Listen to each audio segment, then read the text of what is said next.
Wow, what it is, man. Welcome back to another episode of the Stick to the Code podcast. You already know what it is, man. You got your boy Ayo right here. And look, man, you already know what we do. We talking tech, kicking culture. So let's go ahead and get right into it. Look, man.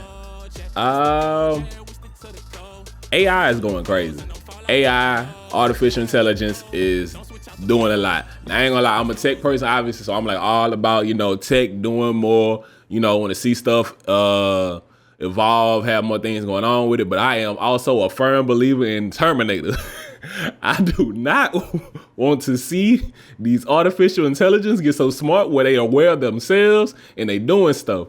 And like, man, every day you just see something new where they made something and they do something by itself, thinking by itself, moving by itself. You sleep, but it's over there working. Look, I ain't gonna lie, that's convenient when my lights turn on by themselves, but that's a program. It's a different thing when you got a whole program over here telling itself how it feel. Like when a computer got feelings, that's too much for me. Too much for me. Too much thought, nuance. I just needed to be convenient for our lives. Y'all be wanting to make it do too much.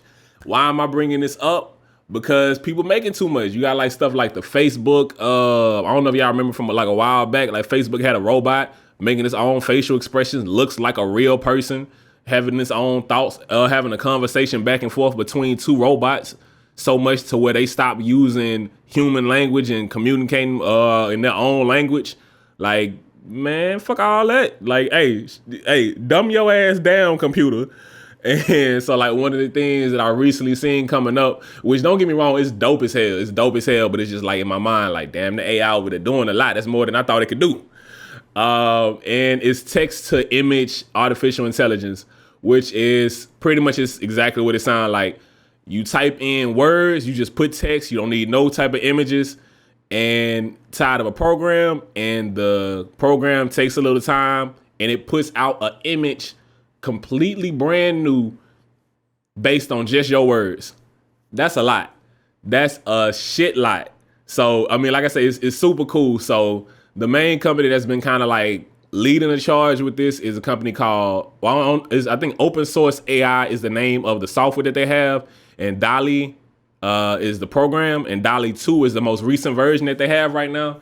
And the first time I seen it was when MKBHD showed it on his YouTube channel. He had like the cover art. It was made by the DALL-E 2, which is cool. And I know they touched it up, but it's just, okay, it's a cool looking cover art. But then like seeing some of the photos is like, some dope ass photos. That's a dope ass photo. You just typed in words. So you typing in words like Apple, the one they did Apple car, because Apple's supposed to be making a car. It was just stupid, so they didn't make anything cool. But they had something like making a tiger, finding the lost city of Atlantis. And that shit looked hard. They had a picture of a goat taking a selfie on the iPad. It looked hard. I'm like, bruh, and it looked all artistic. Oh, and the goat was in the Mona Lisa style, so it had that old Italian Renaissance kind of style. And the actual program knew to do it.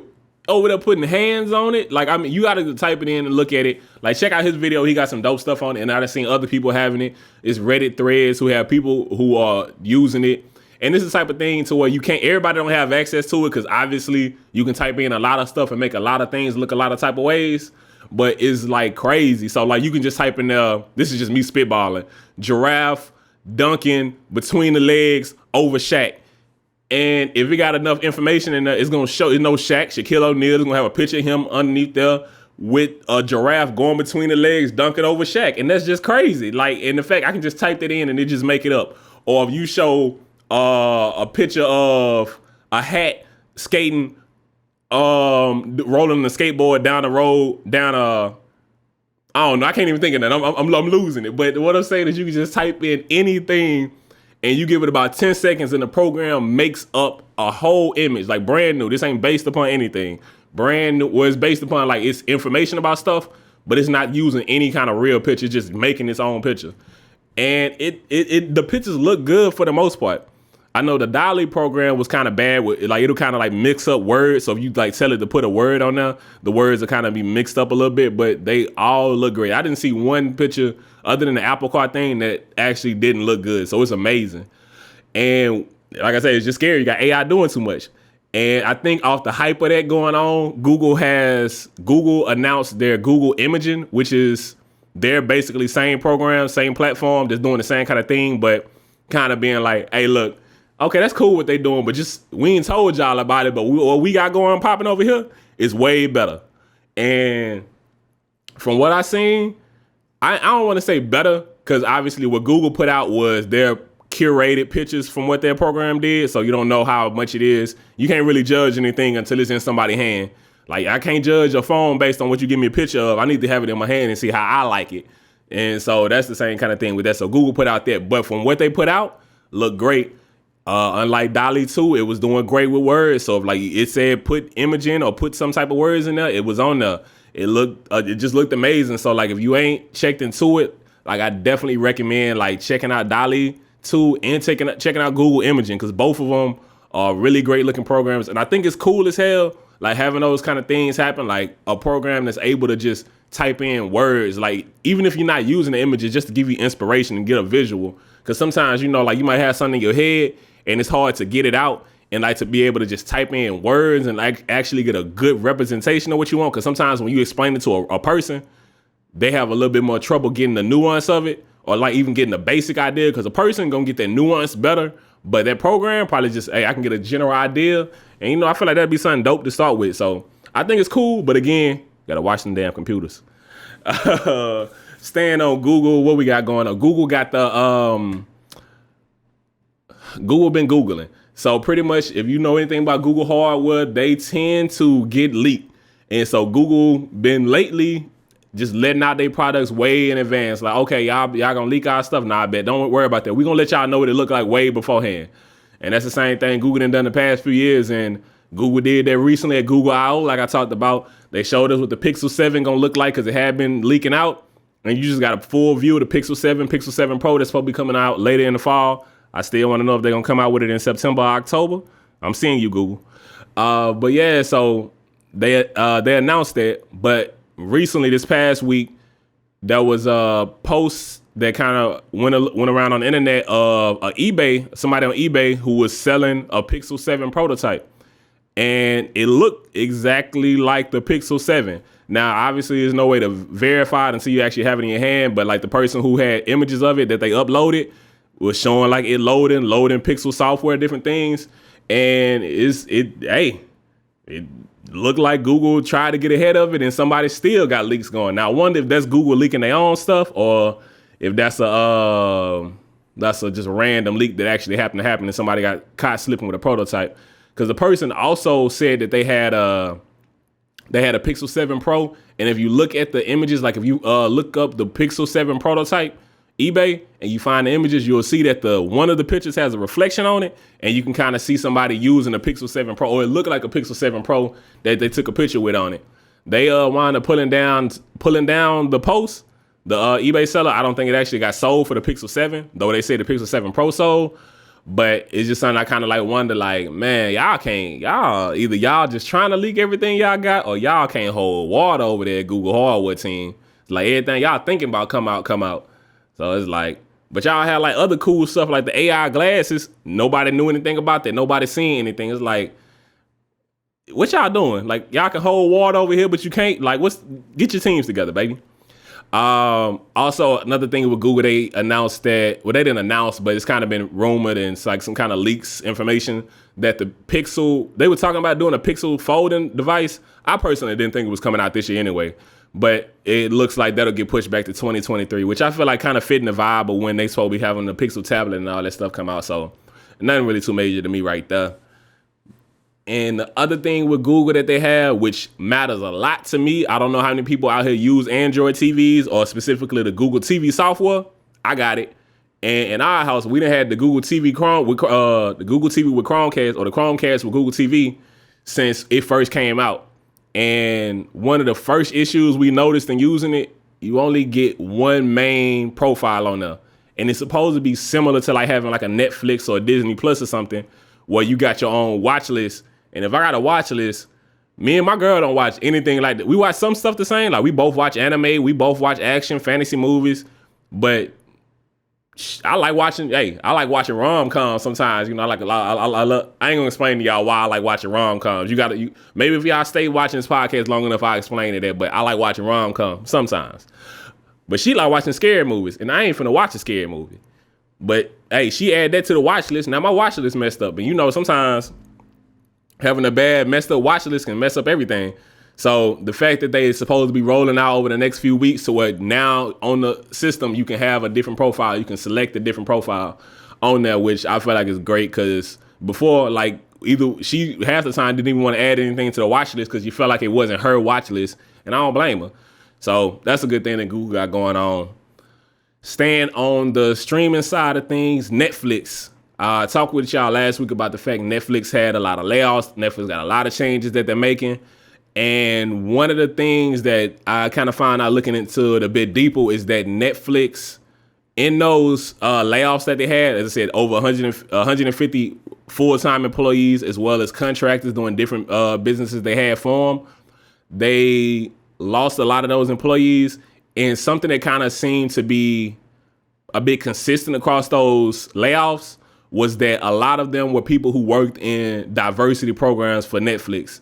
A lot of people, well, a couple of years back when we had the unfortunate situation with George Floyd, a lot of companies got woke. And, you know, I'm going to speak about that, how I feel about it, because I really don't, like, look, the things that's been happening to us, people who look like me, have skin like mine, has been going on for a long time. And it's not even just people who have my exact skin.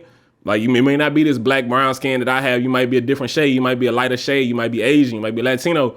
And you just get marginalized. You deal with different issues. You deal with different institutional situations that you wouldn't face if you didn't have that same face, that same skin, that same gender. So Netflix, along with a lot of other companies, had launched a lot of diversity programs. And amongst the employees who wound up getting laid off, it has kind of been reported that a lot of the people seem to have been the people working in those diversity programs. So whether Netflix had like a strong black lead thing that they was pushing for, some of the people who got laid off were folks who worked in that program. They had MOST, which I think was their LGBTQ program. You had some layoffs in that kind of program. They have the Golden. I don't remember exactly what it was Golden something. You had people who got lost in that. You got the other one. I want to misspeak. I think it's Toto or something like that for the Latin community. They got people laid off in those programs. So the fact that you have those diversity programs that you're pushing and you're saying that you're going to be a beacon for change, but the first time you have a little bit of struggle, oh, well, I want to change, but you know, we ain't changing too much. We can get rid of them programs. So it's never good to hear. And I'm pretty sure they had layoffs in other platforms, other areas of the company. But it's unfortunate to hear that it's just been reported that a sizable amount of the employees who got laid off were people who worked in those sectors or who identify with those things. Like whether it's just employees, like, I mean, obviously we call minorities for a reason. But it's unfortunate when you see that a higher percentage of the already minorities are coming and leaving the company. Like when you're the minority, but you're dealing with an unproportional amount of issues and problems, that's when the problem occurs for me. Every area you're gonna have problems, but when we're dealing with more problems and with a smaller percent, that's an issue for me. So that's unfortunate. I hope Netflix gets that together. I know they've spoken about it, saying that that's not the case, but it seems to be the case. Y'all have people who like Yvette Dion, who is someone who was one of the leads for the Tadam, which is the journal program that they had that they closed. She kind of was a person who I looked and saw. She spoke about it like, hey, y'all should take a look into this. So when you had someone who was actually at the company who cared to say, I'm gone and I think y'all should watch it, you know, pay attention to it. So hopefully it's something that Netflix get together, and hopefully no other company has the same situation coming up. Because, I mean, I love seeing, I hate that you have to have a bad issue like the George Floyd situation that sparks the change to kind of get companies like, oh, we should be aware and there are actual issues. But also, I want to see our companies follow through and stay actually going with those initiatives. I don't want just the initial press moment.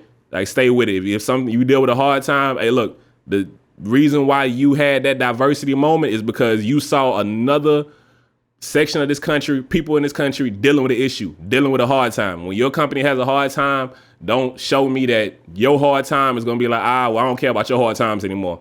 Hey, look, be in the struggle with me. If you're gonna be with me, be with me. Don't fake the funk with it. So just wish the best on that situation. More of what we got going on. Let's get into some EV news. Y'all already know F-150s out there finally actually hitting the road. So Ford actually has some people who actually getting Lightnings. The first Ford F-150 was delivered to a man named Nicholas Schmidt in Michigan, and he looks like a kind of EV enthusiast. So he's probably like one of the first people. As soon as it came down, like bam, I'm getting that, because he drives a Tesla Model 3 already. He had a reservation for the Tesla Cybertruck, which I don't know what y'all see in that truck. Like, I get the idea of it, and some people super fans, but that Tesla Cybertruck is definitely, I get it. It's an aesthetic that you just got to either love or you hate it. And I definitely fall in the range of that looks like a toy truck, and I would not want it. The numbers and what it's supposed to do is supposed to be hard, but I would not want to drive that truck, man. But like I said, that's who got the Ford F-150 Lightning. And once he got it, I guess they got a chance to drive it around. They actually wound up canceling the reservation he had for Tesla on the Cybertruck, which, I mean, I guess you ain't got time to be having a whole bunch of trucks, but it's crazy that actually Ford announced this truck after I'm tripping. Ford announced their truck after Tesla had announced the Cybertruck, and it's actually been delivered beforehand, and Tesla not looking like the Cybertruck coming out to at least next year. So Tesla always having delays, but like I said, it's dope that they got that out there. Another EV announcement, which I'm not gonna lie, I'm not the crazy fan, but I know the fan base is wild for it, and a whole lot of people are very excited to see it. And that's the DeLorean. And they announced the model is the Alpha 5. It's, if you know anything about the name DeLorean, even if you're not like a crazy Back to the Future fan, the word probably come in your mind like, well, I know DeLorean from Back to the Future. And that's the vehicle that Doc was driving, had to get it up to 88 miles per hour to travel through time. And so they made the announcements with it. I ain't gonna lie, it looked hard. I don't know what all color combinations and things are supposed to come in, but the car looked hard. It looked good as hell. And I mean, that's typically how it go. It's pretty dope because it's a 4-seater, and it looked like it's kind of in the same size range of like the Tesla Model S, but it looked like it only got one door on both sides, so it only got 2 doors, but it's a 4-seater, and it has like the gold wing door, so instead of like opening to the side, kind of like how the Model X is, they just open like straight up. So I think that's pretty cool. Just the look of it looked dope, and it looked pretty cool on the inside. For me, when I got to looking at it, some of my wondering is the DeLorean Motor Company, which is like not a huge company. The numbers are matching basically the same thing that a Tesla Model S is doing. And I'm like, that sounds a bit iffy to me. So like the vehicle is doing 0 to 60 in 2.9 seconds. And again, with playing into the Back to the Future part, it's supposed to do 0 to 88 in 4.35 seconds, which, I mean, hey, those are crazy, great looking numbers, but it's also just like that. I want to see them come through with the tech on it, because I don't know how much they've had going behind the scenes, but for that company to pretty much come out of, hey, we made the Back to the Future car a long time ago and we're selling the parts for it, to now we have a whole working vehicle and it's gonna be doing amazing numbers. I just want to see it come out. Hopefully it does great. Like, hopefully it does great. It's always great to see a new company in the EV market doing good. Just to see a new company doing something, being able to push other companies that are out there, other than the companies that's been going on. And it, like I said, it looks good. It's supposed to get announced. I think they have further announcements in August. I don't know if that's actually taking in reservations or if they expect to get closer to production, but they'll have further announcements in August with the vehicle. So I just look forward to that. Staying with the kind of range dealing with EVs, we're gonna deal with another person that we cannot seem to stop talking about.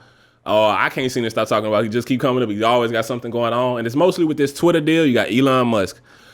The thing that I read about is that Elon, pretty much, $44 billion put up for Twitter. The thing is, even though Elon is the richest person in the world, most of his value is in the company Tesla. And a big issue that he wound up having is that a big part of his bid to buy Twitter was based on loans against his Tesla stock. Tesla has taken some dives since then, and a lot of people attribute it to the fact that he's basing his Tesla stocks against a company, Twitter, which has not historically done very well on the stock market. It's just not making the money that you would want to have a company of its size doing. So to kind of alleviate those issues, he's kind of been changing the way that the bid is structured so that not much of it is based against his Tesla stock. And at this point in time, he's taken away what was originally the $12.5 billion. He kind of cut it in half, and now he's cut it in half again, or cut it again, so that none of the money that's going to get spent to buy Twitter comes against his Tesla stock, which I mean, I think is a good thing, because you don't want to ruin your great doing company just because of something that you kind of like. So that's cool right there. Another issue with Twitter, which I don't know how it affects his deal, is probably something that he already knew had going on. But Twitter just got hit with a $150 million fine because they were taking information and using it to target ads that was not clearly iterated to customers, to people using this platform. I myself don't like, I like the idea of the two-factor authentication that you have on apps, but with Twitter, I'm not crazy on Twitter too much. I probably need to get on Twitter heavier, but so I don't think I even have a two-factor authentication on mine. But so people who signed up for it, if you had just your phone or just your email on there, they gave you the option, hey, add this so you can get your second level of security on it. But the thing is that people who are adding that second bit of information just for security, Twitter was actually using that to target ads toward people. And just with enough things, they wound up getting a fine for that. So it's just an unfortunate thing. Just be careful with your information. I think people who actually are affected by that should receive something in the either email or something like that, a note letting you know that they probably get some form of money. The thing is, when those companies get hit with them big ass fines, the people who actually get money out of it, you getting like $5 or something, because it's just so many people that's affected. That big ass pot of money is being split in between. What else we got going on? Oura, I don't know if you know anything about Oura. It's a fitness company, or it's more like a health company, but it's kind of like, instead of having like a smartwatch or something on, it's a ring. It's just like a little band that you can wear. And I think it's cool. So like the Oura ring normally retail for like, I think $299 for the base model. So it's a $300 ring.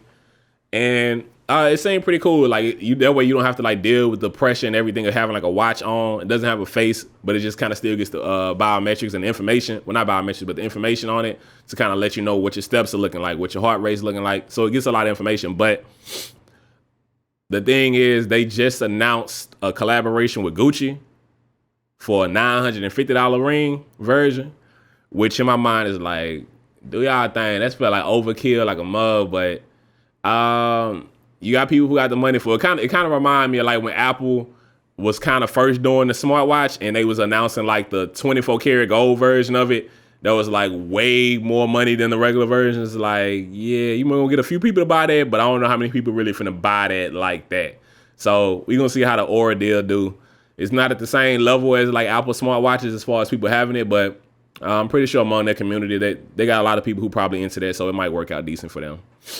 Staying with Apple, you got Apple made a few announcements. Not a lot happened in tech this week, so a lot of the tech news is kind of gonna be quick hits because a lot of companies, it's just not the time. A lot of things going on, but Apple will be having WWDC come up next week. I look forward to seeing what kind of announcements they have there. But one of the things that kind of leaked, which applies more to the fall, is the iPhones are expected to have an always-on display. As a primarily Android user, it's another one of them things where I feel like iPhone users are gonna get it and be like, oh my gosh, we got this. This so cool. But it's like, I mean, that's been going on, but cool. Do y'all thing. But yeah, so that's a cool thing that obviously you'll finally be able to get that to where you don't have to actually turn on your iPhone screen just to see what the time is or see what the notification or just basic bits of information.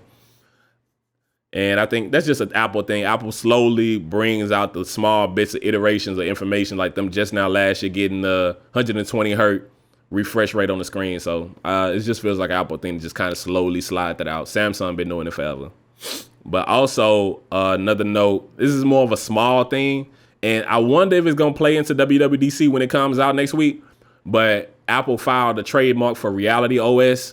And it's expected to kind of be the OS system that they use for the AR or VR or whatever type of glasses that they have coming out. Ain't no telling when that's going to drop or when it's going to actually come out. I don't think Apple that close to dropping the reality, because I don't feel like AR and VR, I don't think the mainstream is quite at that point to where they want to have it. And I feel like Apple is the type of company that want to jump in right when it's bubbling on mainstream and make it and be the company that make it mainstream. So I don't think that VR glasses like that, like you have like your companies like Meta with the Quest, and you have like PlayStation with the VR headset. I don't think that it's quite at the point of where it's enough people having it. It's people who have them and people who enjoy them. If you use it, it's dope as hell. But I don't think it's enough people who gonna really just buy into it quite yet. So I don't think Apple gonna drop theirs quite yet. So I think we are at least another year or two from Apple dropping it. But hopefully we might get some notes about it at WWDC. What else we got going on? PlayStation is giving people money back because they fucked up when they announced PlayStation Plus. They was just pretty much just running with their shit, and it was just like, hey, we announcing this new thing, and then the way it's set up, you can stack and buy a whole bunch of the subscriptions to PlayStation Now or the PlayStation Plus they had beforehand, but it's like they would allow you to upgrade when the new platform came out because they got a new restructured version of it. But pretty much the thing is, people who had stacked a whole bunch of them, the old version, hoping that it'll just get transferred to the new one and they'll just save a whole bunch of money, wind up getting charged extra money. And even if you had got your original one at a discount, they was charging you for the difference between that discount plus the amount extra that it costs more. So they had a lot of backlash on that, and they kind of walked back and was like, okay, we're going to credit the people who've been charged for this. But I agree with them. Like, hey, you can't kind of have that move. They had to get on top of it and cut people out from stacking. But I seen like one dude had like 10 years worth of PlayStation subscription stacked. It's like, you expect me to give you 10 years worth of this for that finesse? Get out of here. And at that point, I feel like it ain't even worth the money to like try to finesse out of 10 years of it. Like, bruh, like $50 a difference a year. Like, it ain't even worth paying $50 in advance to a company. It's like, do your thing though. You also got company Instacart. Instacart is a home delivery service, primarily with groceries. They deal with a few other things, but it's primarily a grocery company. They've dealt with some issues with their workers beforehand, as far as like the news about what they've had and how they've handled workers, and like obviously with gig community, gig economy, companies not wanting to consider those employees or those workers as employees. And they're a company that kind of have dealt with a lot of issues on the fact that they haven't been very worker friendly. Like, people have made money obviously working with them, but they have a few policies and way they've handled some things in the past that haven't been very worker friendly. Something that they just announced was that they'll be making a few changes that'll better suit for workers to where you kind of in better working conditions. One big thing, I'm not an Instacart shopper, but seeing the fact that you can pay for your cart, pay for whatever your items are on your grocery list, and then add a tip to it.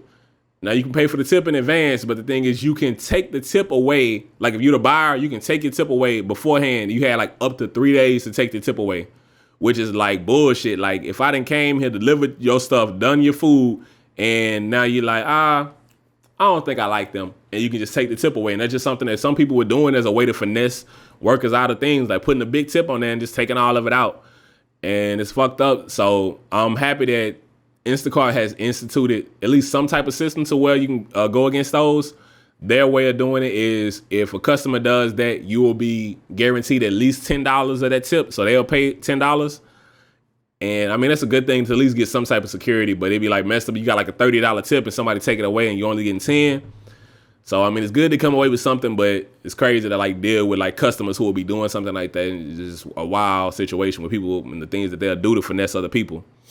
And another thing that they have for similar dealing with bad customers is that if you have a customer who's routinely leaving bad reviews for you, or just bad reviews in general across the platform, those will get filtered out and won't factor into a driver's or worker's rating, because, I mean, what can I do against a person who just wasn't going to be satisfied in general? So now my rating then went down and people don't want to have me pick up their groceries because of nothing.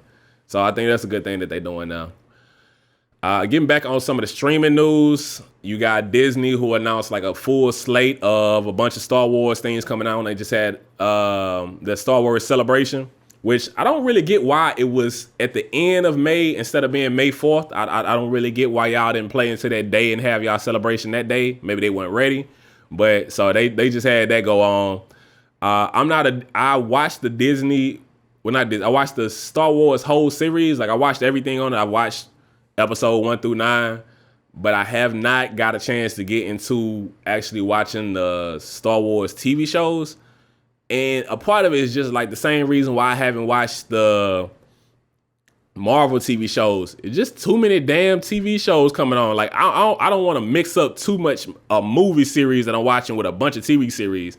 Like y'all not finna bait me in that much. I'm a fan, but I'm not like a crazy fan to be just watching all of it like that. But I do intend to check it out. One of the things they announced was a TV show, Obi-Wan Kenobi and the Mandalorian, which is supposed to have season 3 drop next year in 2023 for February. I know a lot of people looking forward to that. One thing that I read like shortly before actually recording this was about some of the backlash. The actress who is Reva, I believe is her first name on the show for Obi-Wan Kenobi. It's a black actress, beautiful woman. But like she's dealt with some backlash about different things, and pretty much it just kind of boiled down to, it seems like, racist kind of situation in this fantasy world.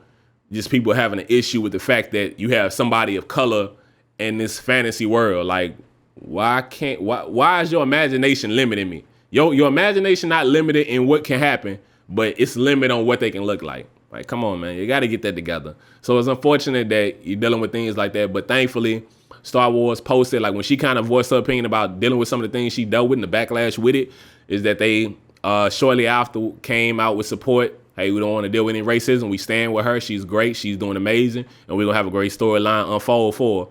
I look forward to actually check that. That kind of made me want to check it out, because I just want to be a support system to those kind of things. And I hope that anyone who's listening to this can check it out and be a support system to it, and just appreciate the fact that it doesn't matter what you look like or what's the basis. If it's a fantasy situation, it can be whatever you want to be. You got Bridgerton, which is doing great, and you got a lot of people who were not in those times doing amazing things and looking great on screen. So look, it's fantasy. Like if it's a fiction, you can kind of make it go however you want to go, and just man, do your best to be a part of the solution, not the problem.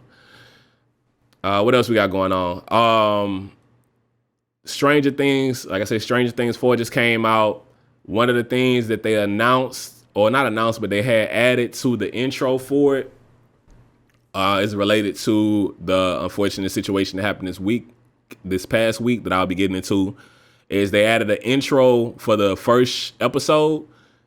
They added pretty much like a kind of content warning that this may trigger some issues with people because of the tragic events that just occurred. Disney did something similar like that for the Obi-Wan Kenobi, because their first episode as well started out with some type of just kind of unfortunate children dying in the situation.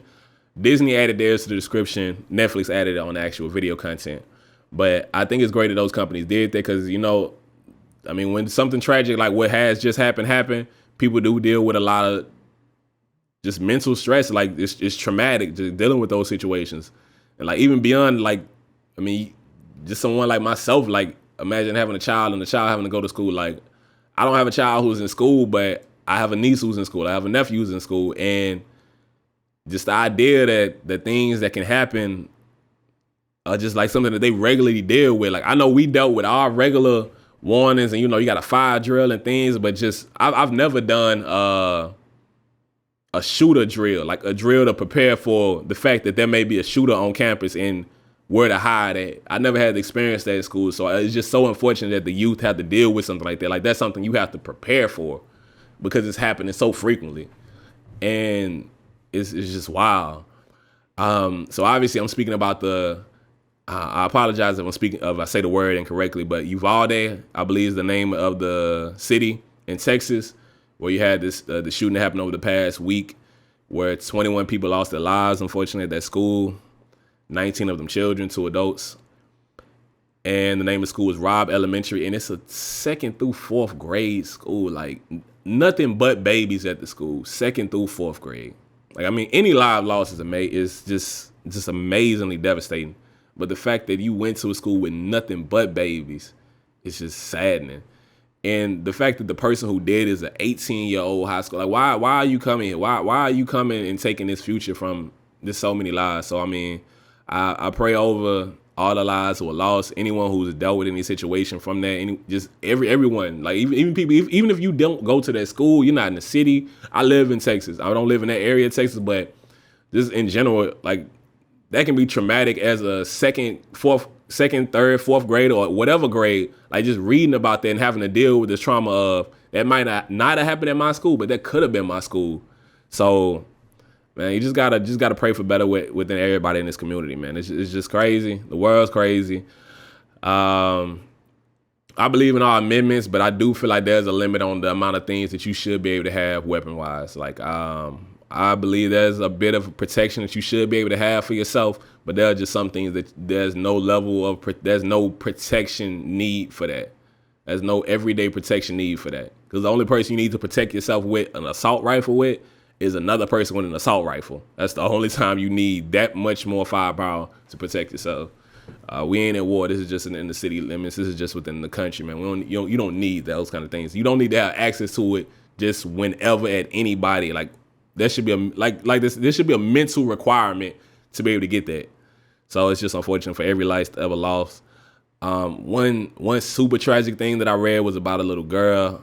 Again, apologies if I mispronounce her name. She's the one who thankfully survived through the situation. But the things that she had to do to survive is crazy. I mean, it's great that she had the fortitude and the mental to be able to do what she had to do to go through the situation. But I think her name's Maya Cirillo, 11-year-old girl, and she had in the classroom.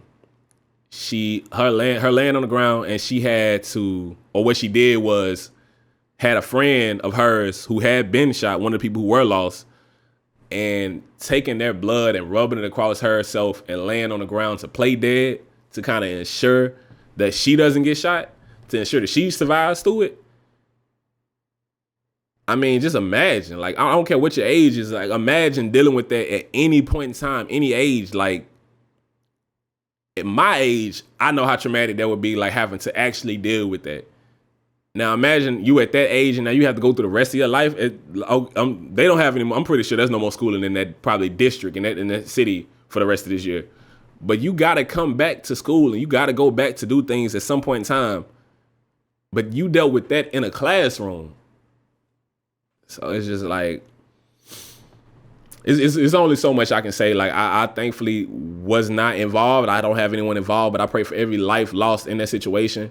And that's all you can do at this point. We can pray, but legislation, the people who do have the ability to make changes, make changes. Do what your job is, and that's to protect the people in this country. Do what you're supposed to make changes.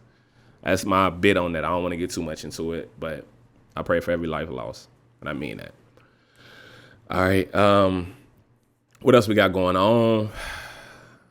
And I mean, it's just so crazy to like have to go into another situation like after having just had a weekend of major shootings across the country, especially the one that happened in Buffalo, to right after deal with another like shooting of those kind of magnitude, the amount of lives lost, just crazy, man. Okay. What else we got going? You already know I'm reading the book Poppy War. I'm on the second book, Dragon Republic, and it's definitely a different vibe. You know, like how it kind of. Hold on, just a second, man. It's crazy. But yeah, so it's definitely a different vibe. The main character, she's at a different point. She's grown now. Like, you're not dealing with the first book, which is normally what you deal with in the first book, the case of them growing up and like, you know, kind of getting introduced to the character. You already know what it is, and she is addicted to drugs. She's on opium because of the traumatic situation that she's dealt in the book. I'm not gonna delve into it too much, just out of respect for the shootings that happened. But she's survived the situation after what she wound up doing in the previous book, and she's addicted to opium, trying to actually deal with the trauma and pain of what she's having going on. She's working for a pirate queen. She then had like the dude who she didn't like, who she got to like when she got older, and then he wound up getting taken in the war. He then came back at the beginning of this book, and I ain't gonna lie. If you read the book, if you read Poppy War and you read about the character Neja and the way that they have it go on, I assume like when he got took away, I knew he was coming back. It was like, yeah, he coming back. He ain't dead. Like he feel too important. He feel important for this story. He ain't gone. He coming back. And just like that, next book, soon as we get to popping off, have a little stuff jumping off, he right back in the book. You know, messed up, scarred up and things like that, but he right back in there. So you got that going on right there. I feel like it's pretty cool the way it's going on. Like she's kind of learning a bit better to deal with her powers and not be afraid of it. And so it seems like it's pretty dope. I can't wait to get farther into the book. I'm listening to the audiobook version, as I said, and the book is 23 hours, which is a whole damn day of my life that I'm going to spend listening to this book. So I look forward to it, and it's dope. What else we got going? Demon motherfucking Slayer.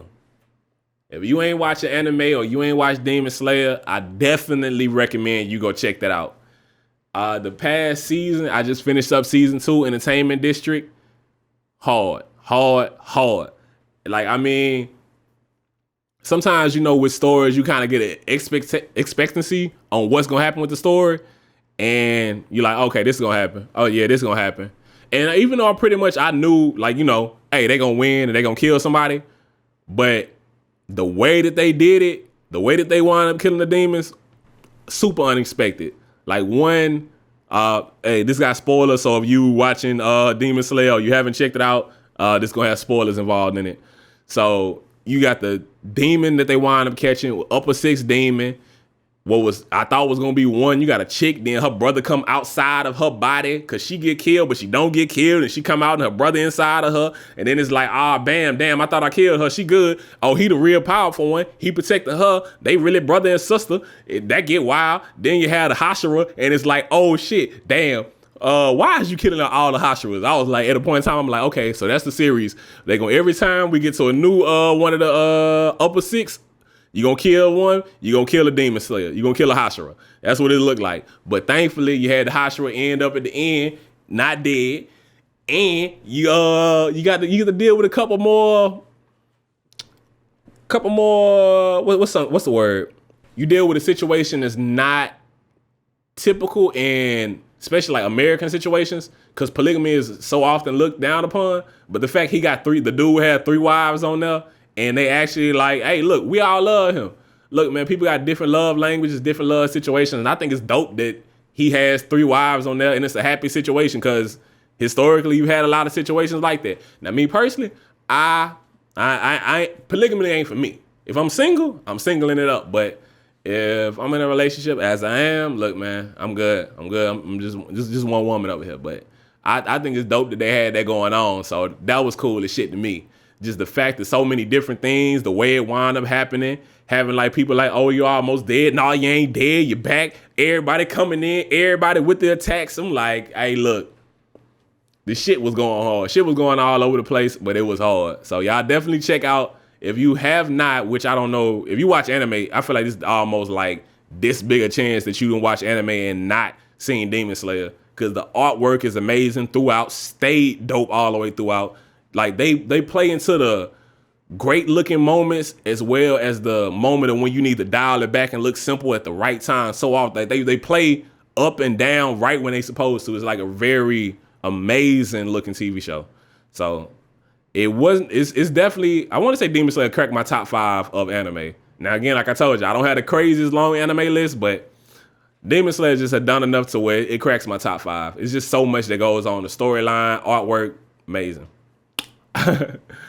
What we got going on, jams and joints, which y'all know that mean we getting close to getting up out of here.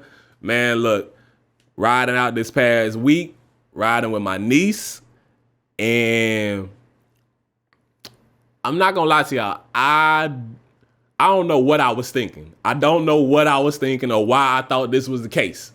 But we was just listening to some joints, so like listening to some music. I'm like, I bet, jamming out.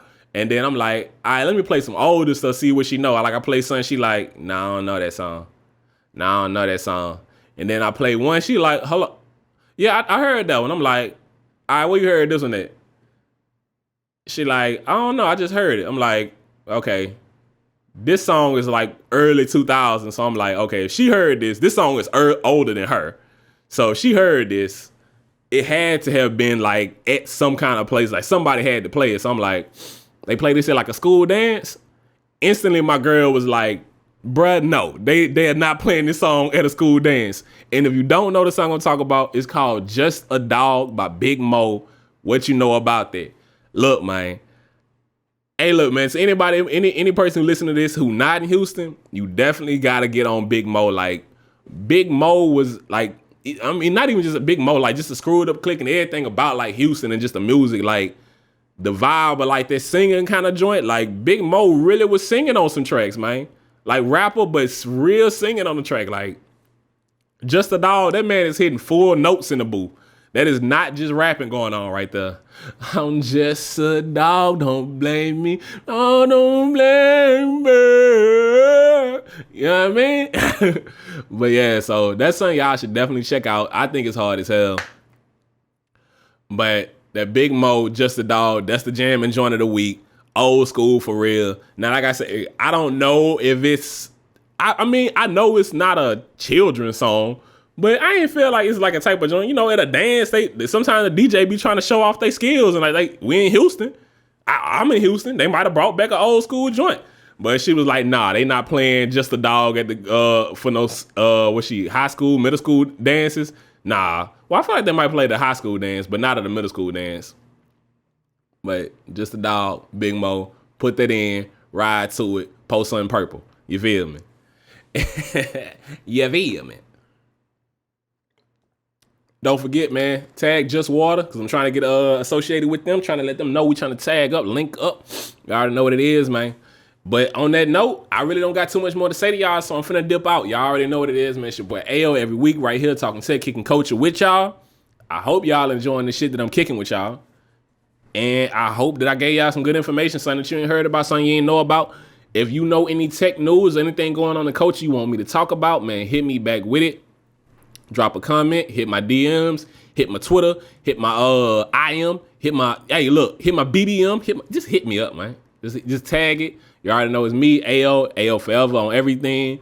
Follow the podcast, stick to the code PI on anything. And just tap in, man. Hit the reviews. Let me know how y'all loving it. 5 stars, please, though. 5 stars on the reviews on Apple, please. And on that note, I'm out, man. Look. Everybody got a different code. It don't matter what yours is, just as long as you stick to it. So stick to the code podcast. We out. Peace.